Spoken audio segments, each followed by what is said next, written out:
Mas o que acontece quando pessoas que passaram décadas inteiras atrás das grades são reintegradas à sociedade? Como é tentar viver de novo depois de tanto tempo longe de tudo e de todos? Número 1. Clifford Hampton. O ano era 1958 e Clifford Hampton tinha apenas 18 anos quando cometeu o maior erro da sua vida. Numa noite trágica, ele e sua namorada de 17 anos, Bertha Ann Gibson, se envolveram em uma discussão acalorada que rapidamente se transformou em tragédia. Depois que Bertha rejeitou o pedido de Hampton para manter relações íntimas, ele foi tomado por uma fúria cega. Em um acesso de raiva, pegou uma faca e esfaqueou a garota 28 vezes, tirando-lhe a vida ali mesmo. O crime abalou toda a comunidade. As pessoas ficaram chocadas, cheias de perguntas e sem respostas. Pouco tempo depois, Hampton foi preso, julgado e condenado à prisão perpétua pelo assassinato de Bertha.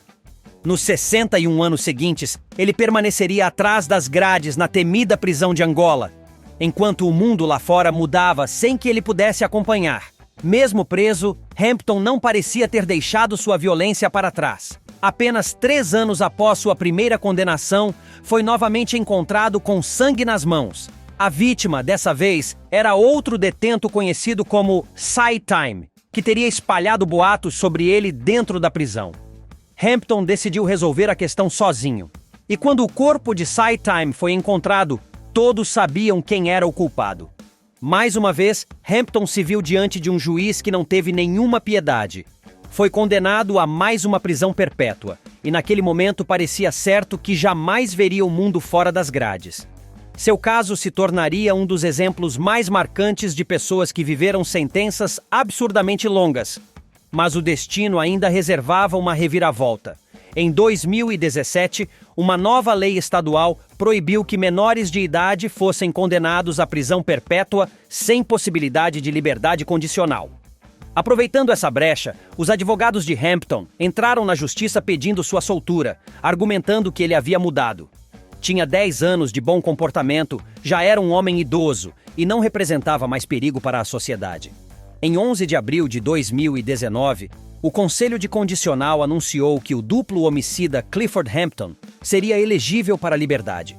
E apenas 11 dias depois, ele finalmente saiu de trás das muralhas da prisão.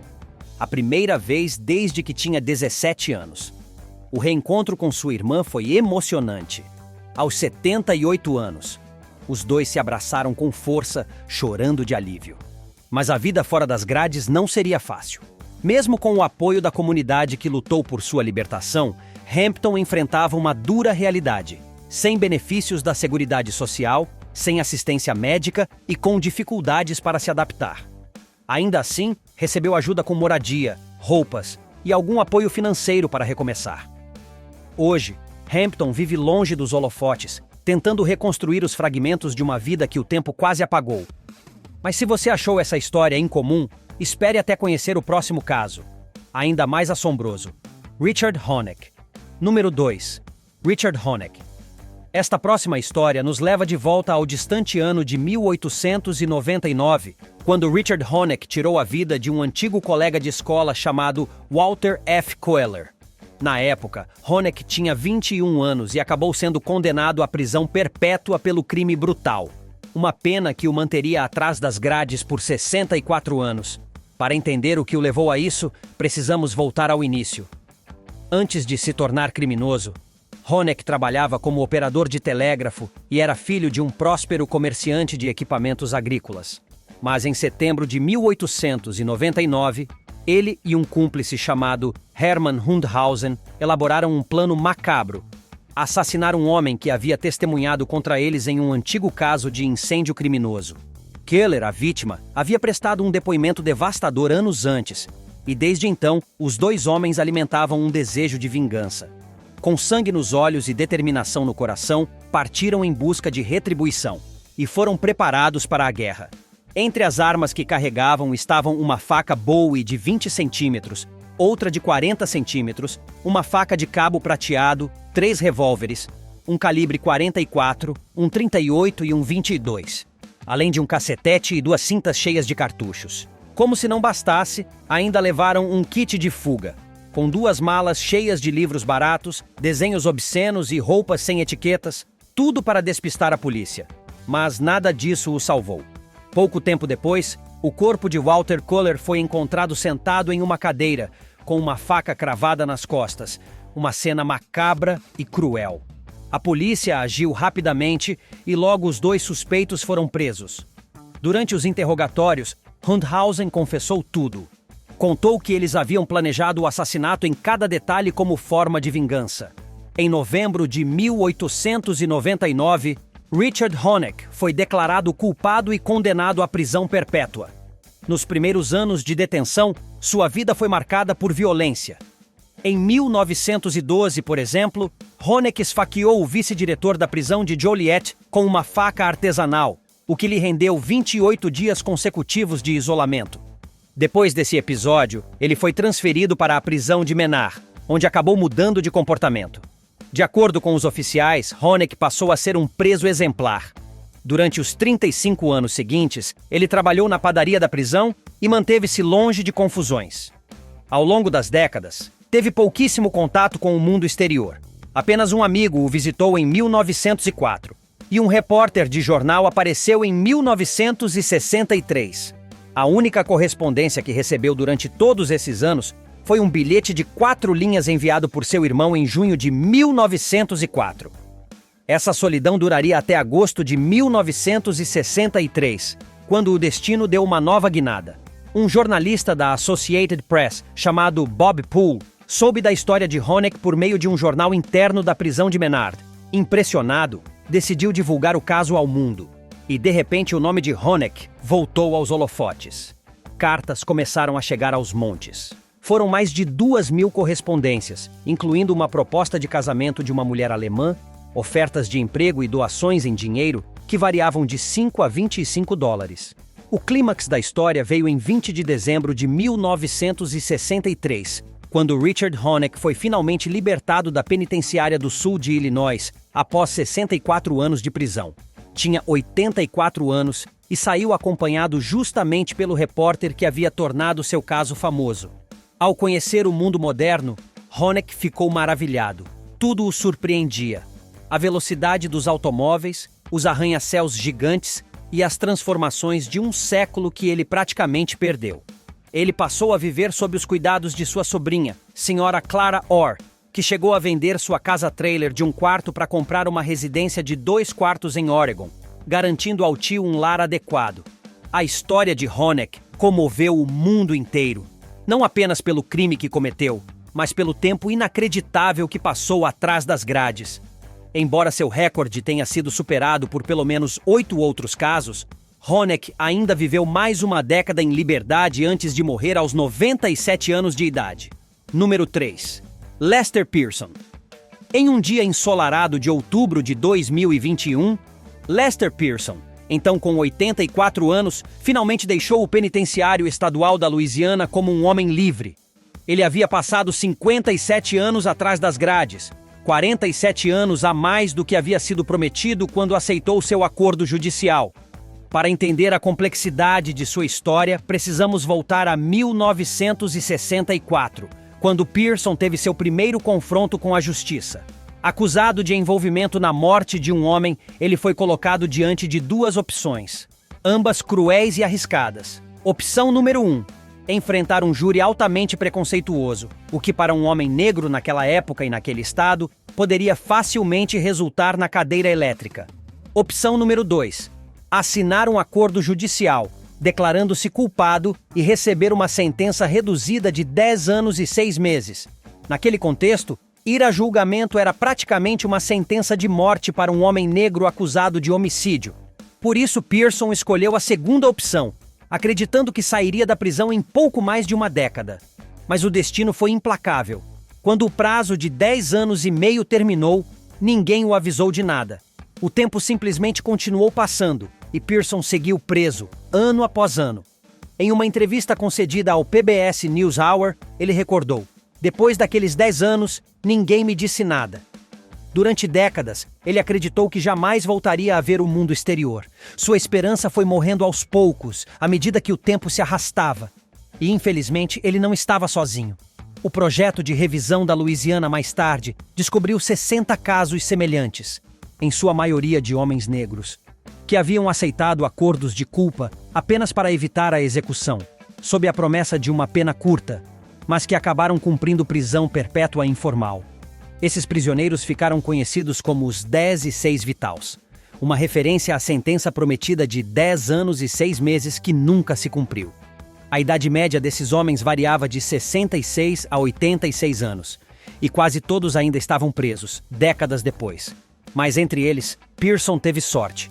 Em 2021, seu caso foi reavaliado por um juiz, com o apoio do promotor do Distrito de Orleans, que reconheceu o erro histórico. Sua pena vitalícia foi oficialmente reduzida para 55 anos, com crédito pelos 57 que já havia cumprido. Assim, ele foi finalmente libertado, depois de quase 6 décadas. Quando saiu, encontrou um mundo que já não reconhecia. Tecnologia, carros, cidades, pessoas, tudo parecia novo demais. Número 4. Chester Weger. Em 1960, um crime horrendo abalou a cidade de Chicago até o seu núcleo. 3 mulheres foram brutalmente assassinadas no Parque Estadual de Starved Rock, em um dos casos mais chocantes da história do estado de Illinois. As vítimas eram Frances Murphy, de 47 anos, Mildred Lindquist, de 50 anos, e Lillian Oeting, também de 50. Todas eram esposas de empresários influentes da cidade e haviam decidido fazer uma viagem de 4 dias ao parque para descansar e aproveitar a natureza. Mas na segunda-feira, 14 de março de 1960, o passeio tomou um rumo trágico. As 3 mulheres resolveram fazer uma trilha até o Canyon de St. Louis e nunca mais voltaram. 2 dias depois, em 16 de março, seus corpos foram encontrados. De acordo com os investigadores, todas haviam sofrido fortes traumatismos na cabeça, e um galho manchado de sangue, encontrado próximo aos corpos, foi apontado como a arma do crime. Mas quem poderia ter cometido tamanha atrocidade? E mais importante, por quê? A polícia começou uma investigação intensa, interrogando todos os possíveis suspeitos e tentando reconstruir os eventos daquele dia fatídico. Entre os interrogados estava Chester Weger, que trabalhava como lavador de pratos na pousada Starved Rock Lodge, localizada dentro do parque. Colegas de trabalho relataram que ele havia aparecido no serviço no dia do desaparecimento das mulheres com arranhões no rosto. Um detalhe que chamou a atenção dos investigadores. Seria apenas uma coincidência? Ou uma pista crucial? Para as autoridades, era o bastante. Mesmo afirmando inocência e passando por 6 testes de detector de mentiras, Weger continuou sendo pressionado pelos investigadores. Depois de inúmeros interrogatórios, ele acabou cedendo e assinou uma confissão, alegando ter matado as 3 mulheres, além de admitir um assalto e um caso de abuso. No entanto, o Estado decidiu julgá-lo apenas pelo assassinato de Lillian Oeting. O julgamento foi longo e controverso, e em 3 de março de 1961, Chester Weger foi declarado culpado. Um mês depois, em 3 de abril, recebeu prisão perpétua. Durante as décadas seguintes, Weger manteve um comportamento discreto e continuou insistindo em sua inocência. Tentou inúmeras vezes obter liberdade condicional, mas sem sucesso. Até que, finalmente, em fevereiro de 2020, após quase 60 anos, ele conseguiu a tão esperada liberdade condicional. Mas a história não parou por aí. Logo após sua soltura, novas análises de DNA foram realizadas em provas antigas do caso. Entre os itens, um dos fios de cabelo encontrados na luva de uma das vítimas não pertencia a Weger, o que reacendeu a possibilidade de que ele pudesse ter sido condenado injustamente. No entanto, até o momento, o verdadeiro autor dos assassinatos ainda não foi identificado. O caso continua em disputa judicial, e o público acompanha com atenção cada novo desdobramento. Mesmo em liberdade, Weger ainda carrega o peso da dúvida e da fama de assassino, aguardando a chance de limpar definitivamente seu nome. Mas, por mais surpreendente que sua história pareça, a próxima leva tudo a um outro nível. O inacreditável caso de Joe Ligon, o homem que entrou na prisão aos 15 anos e saiu depois de 68. Número 5. Joe Ligon. Imagine ser condenado à prisão aos 15 anos de idade e só sair 68 anos depois. Essa é a impressionante história de Joe Ligon, o presidiário mais longevo entre os condenados juvenis dos Estados Unidos. Tudo começou em 20 de fevereiro de 1953, quando o adolescente, morador da cidade da Filadélfia, se encontrou com 2 conhecidos e mais 2 garotos que mal conhecia. Eles passaram a noite bebendo vinho barato e, tomados pela bebida, decidiram cometer uma série de roubos para conseguir mais álcool. O que começou como uma tentativa impulsiva de conseguir dinheiro terminou em tragédia. Durante o assalto, 2 homens, Charles Pitts e Jackson Ham, foram mortos. A cidade ficou em choque e a polícia rapidamente prendeu os 4 adolescentes. A partir daí, o caso tomou um rumo sombrio. Joe Ligon, ainda um menor de idade, não teve direito a um advogado durante os interrogatórios, e sua família não pôde visitá-lo. Os policiais lhe apresentaram confissões já escritas, forçando-o a assinar. Em um julgamento relâmpago, que durou apenas um dia, ele foi condenado por homicídio em 1º grau e recebeu prisão perpétua. Ligon admitiu ter esfaqueado um homem, que sobreviveu, mas negou até o fim ter participado das mortes. Nada disso foi considerado. Com apenas 15 anos, viu sua vida desabar e o mundo seguir sem ele. O tempo passou como um borrão. Na década de 1970, o caso voltou a ser discutido, e a cidade ofereceu a Ligon um acordo de clemência. Mas ele recusou, pois isso exigiria que admitisse culpa pelos assassinatos, algo que ele sempre negou. Seu advogado, Bradley Bridge, o representou por 15 anos e lutou para revisar a condenação. Segundo Bridge, se Ligon fosse julgado nos tempos atuais, receberia uma pena de 5 a 10 anos, no máximo. A batalha judicial se arrastou até 2012, quando a Suprema Corte dos Estados Unidos decretou que prisões perpétuas, sem possibilidade de liberdade condicional para adolescentes, eram inconstitucionais. Essa decisão reacendeu o caso de Joe Ligon. Em 2017, sua pena foi reduzida para 35 anos, o que o tornava imediatamente elegível para a liberdade condicional. Afinal, já havia cumprido mais de 60 anos. Mas Ligon se recusou a aceitar a liberdade condicional. Ele queria liberdade plena, sem restrições, sem precisar se reportar a oficiais. Então, entrou novamente na justiça e venceu. Em fevereiro de 2021, com 83 anos, Joe Ligon deixou a prisão definitivamente livre, sem condicional, depois de passar 68 anos ininterruptos atrás das grades. Para ele, sair da prisão foi como nascer de novo. É como se eu tivesse vindo ao mundo outra vez, declarou em uma entrevista. Sem rancor, Ligon afirmou que só queria viver o resto de sua vida em paz. Sua história se tornou símbolo de esperança e mudança, mostrando como o sistema de justiça pode evoluir, mesmo que tardiamente. Entre todos os casos de pessoas que sobreviveram a sentenças inacreditavelmente longas, o de Joe Ligon é uma lembrança poderosa do impacto devastador que uma condenação precoce pode causar em uma vida inteira. Número 6. William Gaines Smith. Conheça William Gaines Smith, o homem que ficou conhecido como o preso que passou mais tempo atrás das grades no estado de Kentucky. Ele foi condenado à prisão perpétua em 1960 e só saiu em 2023, após 63 anos de confinamento. Quando foi preso, Smith tinha apenas 22 anos. Seu crime: o assassinato de um balconista durante um assalto em uma loja na cidade de Lexington. Para se ter uma ideia do tempo que passou, Smith entrou na prisão 2 semanas antes da morte de Marilyn Monroe, 3 anos antes do assassinato de John F. Kennedy e muito antes do primeiro debate presidencial televisionado da história dos Estados Unidos. Seu cúmplice teve um destino muito diferente. Embora inicialmente condenado à pena de morte, ele acabou sendo libertado em 1981. Em liberdade condicional. Mas Smith não teve a mesma sorte. Além da condenação, ele enfrentava um problema grave. Em 1963, foi diagnosticado com transtornos mentais, o que fez com que as autoridades decidissem mantê-lo sob custódia por tempo indeterminado. A situação piorou porque sua família se recusava a recebê-lo, mesmo que ele fosse libertado. Mesmo assim, Smith nunca deixou de afirmar sua inocência. Segundo ele, não foi o autor do disparo que tirou a vida de Olan Alexander, um homem de 62 anos. Durante décadas, seu único desejo era um só: liberdade. Conforme envelhecia, ficou evidente que não sobreviveria muito mais tempo nas duras condições do sistema prisional. A junta de condicional chegou a considerar sua libertação, mas havia um grande obstáculo: Nenhum asilo ou casa de repouso aceitava recebê-lo devido ao histórico criminal. Com isso, sua liberdade foi negada várias vezes, até que finalmente em 2014, o Estado aprovou uma condicional médica, permitindo que ele e outros presos idosos e debilitados fossem soltos por motivos de saúde. Smith finalmente pôde respirar o ar da liberdade que tanto sonhou, embora sua saúde já estivesse gravemente comprometida. Poucos meses depois, em dezembro de 2014, aos 76 anos, William Gaines Smith faleceu no Hospital Universitário de Kentucky.